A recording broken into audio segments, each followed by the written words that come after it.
بسم اللہ الرحمن الرحیم۔ آج پوری دنیا اللہ کے عذاب کی لپیٹ میں ہے۔ ترکی میں جو زلزلہ آیا ہے شام میں، وہ منظر دیکھے نہیں جاتے ہیں۔ چیخ و پکار، پھر بچوں کی ایک بڑی تعداد جو یتیم ہو گئے ہیں، ان کی دیکھ بھال، ان کے آنسو، اور پھر مسلمانوں کی جو دوسرے ممالک کے اندر جو درگت بن رہی ہے، کشمیر میں، اس کے بعد فلسطین میں، اور اپنے ملک پاکستان کے اندر، انڈیا میں، برما میں کیا ہوا اس سے پہلے، اور آج کل جو سیاسی افراتفری ہے، اور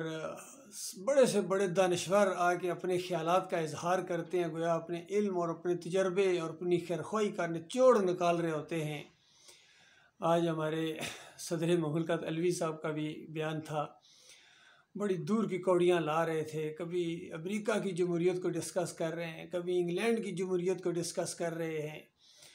اور صدر مملکت بن کے بھی بے بس نظر آتے ہیں۔ اللہ کے بندو، جس ملک کا صدر علوی ہو، جس صوبے کا گورنر نقوی ہو، اور جس فوج کا آرمی چیف سید ہو، تو اس کے بعد پھر اللہ کے بندو، اس ملک کا یہی کچھ ہونا چاہیے۔ کسی کو اللہ کے دین کی پرواہ نہیں ہے، سب کو اسلام آباد کی فکر ہے، اور اپنے اثاثے بنانے میں لگے ہوئے ہیں، اپنی خاندان کو، اپنے آپ کو نوازنے میں لگے ہوئے ہیں، اور ایک دوسرے کی کرپشن کو چھپا رہے ہیں۔ اور قرآن اور صحیح حدیث کی نظر سے دیکھا جائے تو سب سے زیادہ یہ قوم اللہ کی غدار نظر آتی ہے۔ کلمے کے غدار ہیں، یقین کیجئے، کلمے کے غدار ہیں۔ یہ کل پرسوں ہی کی بات ہے، یہ جو وزیر اعلیٰ ہٹائے گئے ہیں پنجاب کے،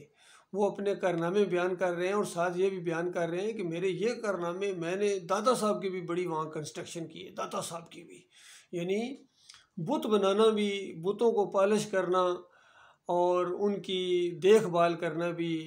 اب گویا ایک ایسا ہے کہ جس پر ان کو شاباش ملنی چاہیے۔ تو اسی چیز کو قرآن کے اندر اس انداز سے بیان کیا گیا ہے۔ پہلے ذرا یہ ایک بیان سنیے کہ ایک صاحب نے کسی مجمع کے اندر اللہ کی وحدانیت کا ابھی صرف اشارہ کیا ہے،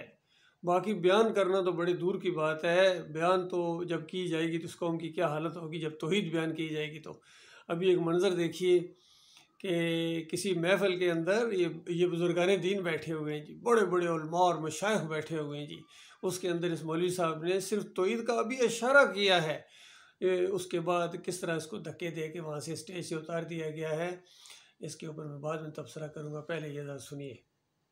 رب جی کالو بلا، رب جی تسی داتا ہو، رب جی حاجت روا تسی ہو، رب جی مشکل کشا تسی ہو، رب جی دستگیر تسی ہو۔ رب دی قسم اٹھا کے کہنا وا، جڑا رب نو چھڑ کے دنیا تے داتے بنائے گا، رب سریل کر دے گا۔ اور دوسرا پروگرام، دوسری محفل رب العالمین نے منعقد فرمائی ہے، قرآن دا صدائے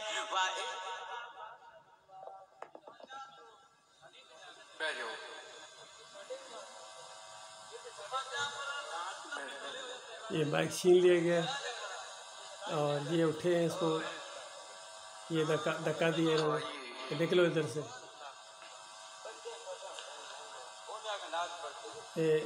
دھکے دے کے وہاں سے نکال دیا۔ یہ کسی نے قرآن کی آیت بھی اس کے اوپر لگائی ہے، ابھی وہ بھی سن لیجئے، پھر میں اس کے اوپر تبصرہ کروں گا۔ اور جب تنہا اللہ کا ذکر کیا جاتا ہے تو جو لوگ آخرت پر ایمان نہیں رکھتے ان کے دل منکبس ہو جاتے ہیں، اور جب اس کے سوا اوروں کا ذکر کیا جاتا ہے تو خوش ہو جاتے ہیں۔ کہو کہ اے اللہ، اے آسمان اور زمین کے پیدا کرنے والے اور پوشیدہ اور ظاہر کے جاننے والے، تو ہی اپنے بندوں میں ان باتوں کا جن میں وہ اختلاف کرتے رہے ہیں فیصلہ کرے گا۔ یہ آپ کے سامنے ایک بیان آیا ہے، اس کے اوپر قرآن کی آیت بھی کسی نے فٹ کی ہے کہ یہ بندے آپس میں جو اختلاف کرتے ہیں اس کا قیامت کے دن فیصلہ ہوگا۔ اور یہ بھی بتایا گیا ہے کہ جب اکیلے اللہ کا ذکر کیا جاتا ہے، تنہا اللہ کی توحید کو بیان کیا جاتا ہے، تو جو آخرت کے منکر ہیں ان کے دل کڑنے لگتے ہیں۔ وَإِذَا ذُكِرَ اللَّهُ مِن دُونِهِ،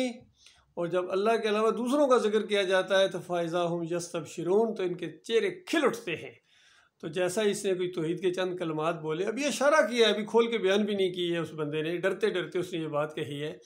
کہ اللہ داتا ہے، اور اللہ کے بندوں کو جو داتا اور مشکل کشا مانے گا دنیا کے اندر، رب اس کو ذلیل کر دے گا۔ تو ذلیل ہو رہے ہو یا نہیں ہو رہے ہو مجھے بتاؤ میرے پاکستانی ہو۔ دیکھیے داتا بھی تمہارے پاس ہے، مشکل کشا بھی تمہارے پاس ہے، حاجت روا بھی تمہارے پاس ہے، کھوٹی قسمت کھری کرنے والا بھی تمہارے پاس ہے، غوث کیا غوث الاعظم سب سے بڑا فریادوں کا سننے والا بھی تمہارے پاس ہے، لیکن کون سی مصیبت ہے جو آپ کے ساتھ نہیں چمٹی ہوئی ہے؟ گنج بخش تمہارے ساتھ ہے، تمہارے پاس ہے گنج بخش۔ گنج بخش کا مطلب خزانے بخشنے والا، اور پوری دنیا کے قرضے تمہارے کندھوں کے اوپر ہیں، وہاں سونے کے دروازے آپ نے لگائے ہوئے۔ اللہ کے بندو، اس سے زیادہ جہالت، اس سے زیادہ یعنی انسان کی ذلت کیا ہو سکتی ہے کہ پوری دنیا آپ کے اوپر لعن طعن کر رہی ہے، جگ ہنسائی ہو رہی ہے۔ تو اللہ کے بندو، یہ اسی شرک کی وجہ سے ہے، یہ شرک ہے، ایسی ڈائن ہے جو جس قوم کے اندر آ جائے اس کو پھر کہیں کا نہیں چھوڑتی ہے۔ تو ابھی تو اس صاحب نے صرف اتنی بات کہی ہے کہ اللہ کے علاوہ کوئی داتا نہیں ہے اور اللہ کے علاوہ کوئی مشکل کشا نہیں ہے، تو یہ حالت ہے۔ اور جب ان کے یہ داتا صاحب جس کو کشف المحجوب والے ہیں، بداتا صاحب، جب ان کا لٹریچر آپ کے سامنے پیش کیا جائے گا تو اس کو یہ داتا تو بڑی دور کی بات ہے، اس کی مسلمانی ثابت نہیں ہے۔ اس کی کشف المحجوب کے اندر ایسے شرکیہ واقعات ہیں، اور نبی صلی اللہ علیہ وآلہ وسلم اور داؤد علیہ السلام کے اوپر ایسے الزامات ہیں کہ بیان نہیں کیے جا سکتے۔ یقین کیجیے، رشتی چھوٹا نظر آئے گا، اب پڑھیے آپ۔ اور مجھے ابھی تک یاد ہے ایک زیاد شاہد نے ایک دفعہ کچھ طاہر القادری کے خلاف لکھا تھا، ایک دفعہ خبریں اخبار کے اندر، تو ایک دو دن تو طاہر القادری نے اس کے جواب دیے، لیکن چوتھے دن طاہر القادری نے کہا کہ بند کرو اب اس سارے سلسلے کو، اور اگر بند نہیں کرو گے تو میں ایسی ایسی باتیں سامنے لاؤں گا کہ نہ عبد القادر جیلانی بچے گا، نہ تمہارے داتا صاحب بچیں گے، نہ شاہ ولی اللہ بچے گا، سارے رگڑے جائیں گے، کیونکہ سارے انہی چیزوں کو بیان کیا کرتے تھے کہ وہ نبی علیہ السلام خواب میں آئے اور یہ بتا گئے اور یہ ہو گیا اور وہ ہو گیا۔ یہ ساری چیزیں جو طاہر القادری نے خواب کے سلسلے شروع کیے تو اس نے پھر کہا یہ سارے اسی مرض کے اندر مبتلا تھے، اگر یہ جرم ہے تو یہ سارے مجرم ہیں۔ تو اس کے بعد زیاد شاہد کی بھی جرت نہیں پڑی تھی کہ اس کو دوبارہ آگے سلسلے کو چلا سکیں۔ تو یہ مسئلہ ہے اللہ کے بندوں، میرے پیارے بھائیوں، تمہارا اصل مرض شرک ہے۔ شرک کی وجہ سے تمہیں اللہ ذلیل و خوار کر رہا ہے، اور بڑے بڑے جرت والے اور بڑے بڑے یعنی جو ہے لیڈر ٹائپ آدمی بھی کچھ نہیں کر پا رہے ہیں۔ عمران خان جیسا آدمی بھی بے بس نظر آتا ہے۔ مدینہ ریاست کا صرف نام تو لے سکتا، مدینہ ریاست بنا دیں گے، مدینہ ریاست بنانے کے بعد جا کے مزار کے سامنے سجدہ ریز ہو جائیں گے، وہاں جا کے ناک رگڑیں گے، ماتھے رگڑیں گے، چوکھٹوں کے اوپر جا کے چومیں گے، اور جنتی دروازے جو دنیا میں بنائے ہوئے ہیں اس کے اندر سے گزرو گے کہ جنت میں چلے جاؤ گے۔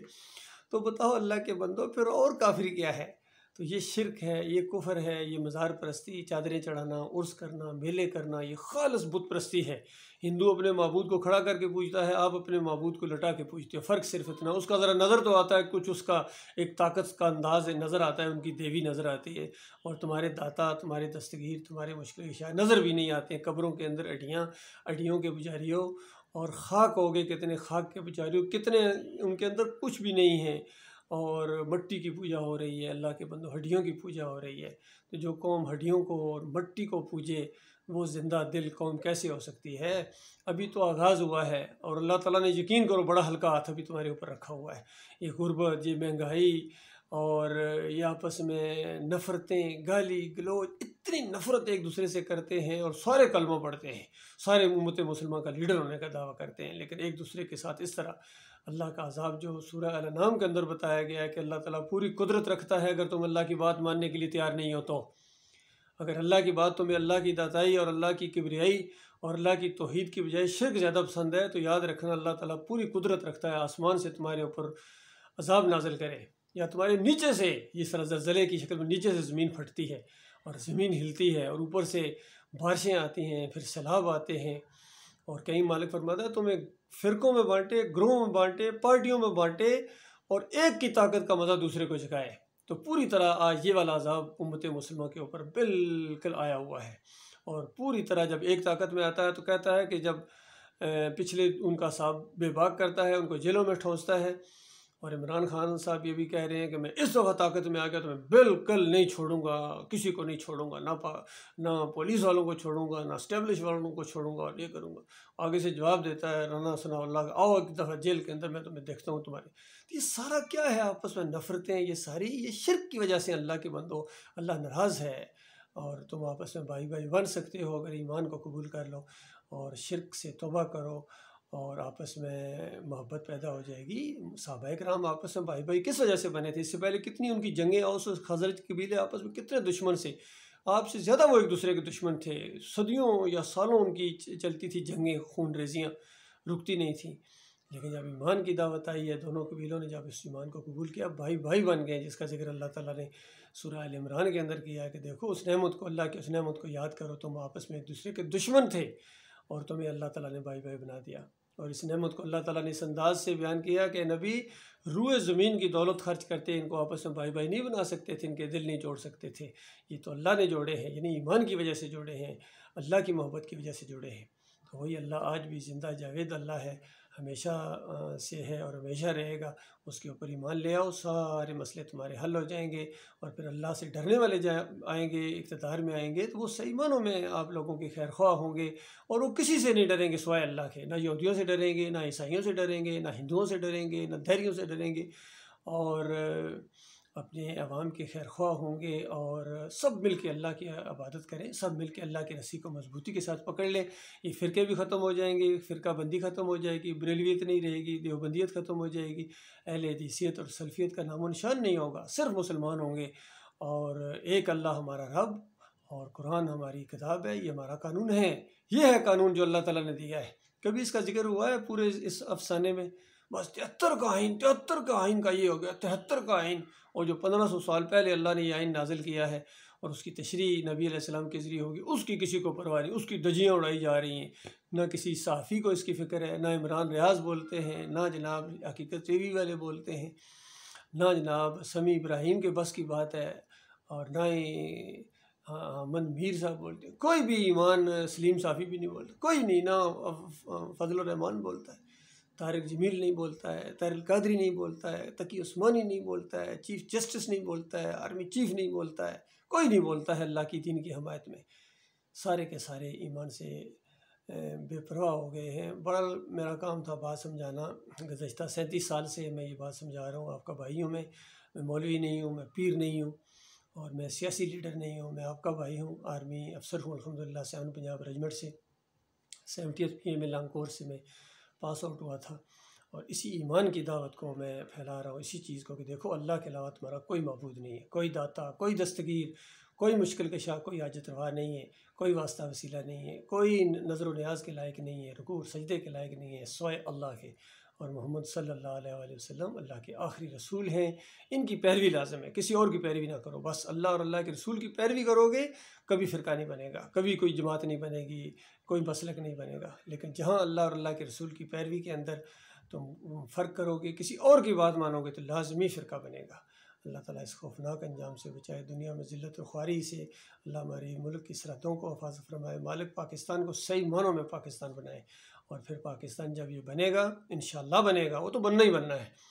اور اس کے بعد انشاءاللہ آہستہ آہستہ یہ سلسلہ بڑھتا جائے گا، اور پوری زمین کو انشاءاللہ پاکستان بنایا جائے گا، پاک سر زمین ہو جائے گی۔ ساری زمین جب شرک سے پاک ہوگی، بتوں سے پاک ہوگی، مزاروں سے پاک ہوگی، پیری مریدی سے پاک ہوگی، عرس اور میلوں سے پاک ہوگی، تعویذ گنڈے سے پاک ہوگی، جمہوریت سے پاک ہوگی، صوفی ازم سے پاک ہوگی، تو یہ صرف مسلمان ہوں گے۔ اور 7 سال تک اس زمین نے یہ نقشہ دیکھنا ہے، یہ تو اس کی پیشن گوئی ہے جو بالکل سچے ہیں، اور اس کے بعد پھر کفر و شرک پھیلے گا، اور دندنا رہے ہوں گے، یہ خرمستیاں کر رہے ہوں گے کہ سور میں پھونک مار دی جائے گی۔ یہ دنیا کا اینڈ ہے اللہ کے بندوں، اور آخرت کا جو فیصلہ ہونا ہے وہ اسی ایمان عقیدے کی بنیاد کے اوپر ہونا ہے، عقیدے اور نظریاتی معاملہ ہے۔ یہ اگر تم ثابت کر پائے کہ تم اللہ کے بندے ہو اور اللہ کے علاوہ کسی اور کی بندگی برداشت نہیں کرتے ہو، اس کے بعد پھر نماز ہے، صوم ہے، عمرہ ہے، جتنی چیزیں ہیں، خدمت خلق ہے، والدین کی خدمت ہے، آپس میں دوستیاں ہیں، سب کچھ اس کے بعد ہے۔ اللہ تعالیٰ غور و فکر کرنے کی توفیق عطا فرمائے۔